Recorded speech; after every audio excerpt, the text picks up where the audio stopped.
जहां पर मुख्यमंत्री योगी आदित्यनाथ क्या कुछ कह रहे हैं वो सुन लेते हैं। श्री संत प्रसाद जी भी और शीतल पांडे जी भी यहीं पर हैं। इस विद्यालय के प्रबंधक डॉक्टर संजय त्रिपाठी जी हैं। यहाँ के युवा नेता रामपाल सिंह भी हैं और भी अन्य तमाम कार्यकर्ता यहाँ पर आपकी सेवा के लिए, जनप्रतिनिधिगण आपकी सेवा के लिए यहाँ पर निरंतर कार्य कर रहे हैं। मैं आप सबको इस बात के लिए आश्वस्त करने के लिए आया हूं, आपदा की इस घड़ी में पूरी सरकार आपके साथ, आपकी सेवा के लिए पूरी तत्परता के साथ, पूरी प्रतिबद्धता के साथ कार्य करेगी और इसीलिए राहत सामग्री भी युद्ध स्तर पर वितरण करने के लिए व्यवस्था की गई है। मैंने प्रशासन से पहले ही कह दिया था कि नाव की व्यवस्था, स्टीमर की व्यवस्था, एनडीआरएफ और एसडीआरएफ के माध्यम से पीएससी की फ्लड यूनिट को भी लगा करके हर गांव में राहत कार्य और बचाव का कार्य युद्ध स्तर पर करें। हमें मनुष्य को भी बचाना है और उनके पालतू जो पशु हैं उनको भी बचाना है। गाय, भैंस, बकरी, मुर्गी और भी जो कुछ भी होंगे उन सबको बचाने के लिए, उनको राहत प्रदान करने के लिए सरकार भरपूर मदद आप सबको करने के लिए तत्परता के साथ कार्य कर रही है। ये राहत सामग्री यहाँ पर इसीलिए आप सबकी सेवा में ही प्रदान की जा रही है और हर एक गांव में अगले 3-4 दिनों के अंदर ये राहत सामग्री हर पीड़ित परिवार तक पहुंचाने की पूरा प्रयास किया जा रहा है।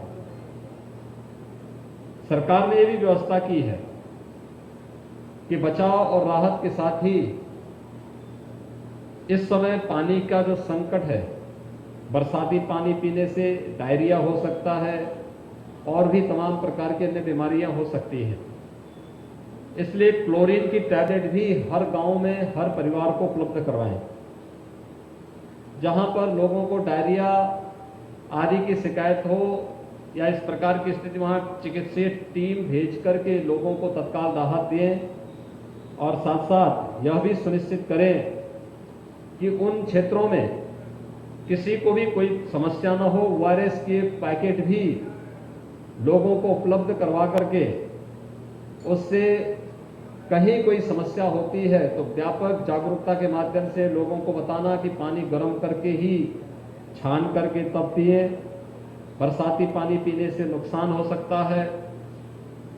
यह भी व्यवस्था की जा रही है कल से कि हर क्षेत्र में स्वच्छता का, सैनिटाइजेशन का, छिड़काव का, फॉगिंग का, जिससे मलेरिया है, इंसेफ्लाइटिस है, डेंगू, चिकनगुनिया, कालाजार, इन सभी बीमारियों से भी लोगों को बचाया जा सके।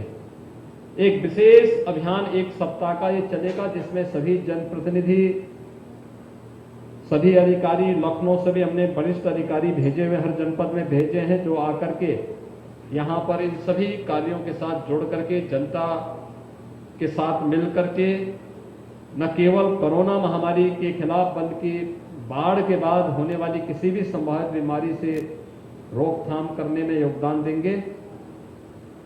हर बाढ़ प्रभावित क्षेत्र में पशुओं के चारे के लिए भी प्रशासन को निर्देश दिए गए हैं।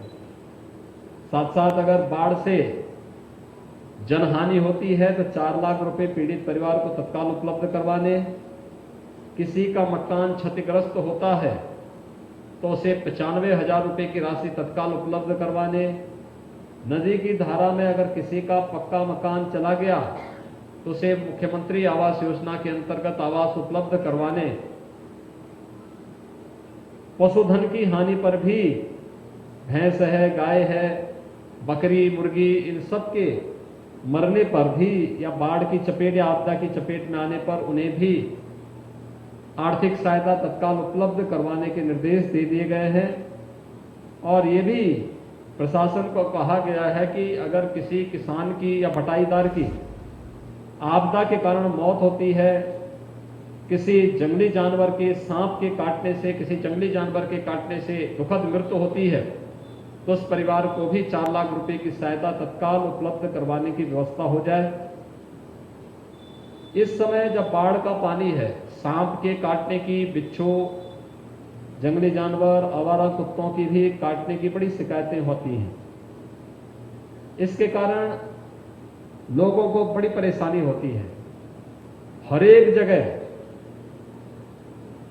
जो सांप के काटने का इंजेक्शन है, यानी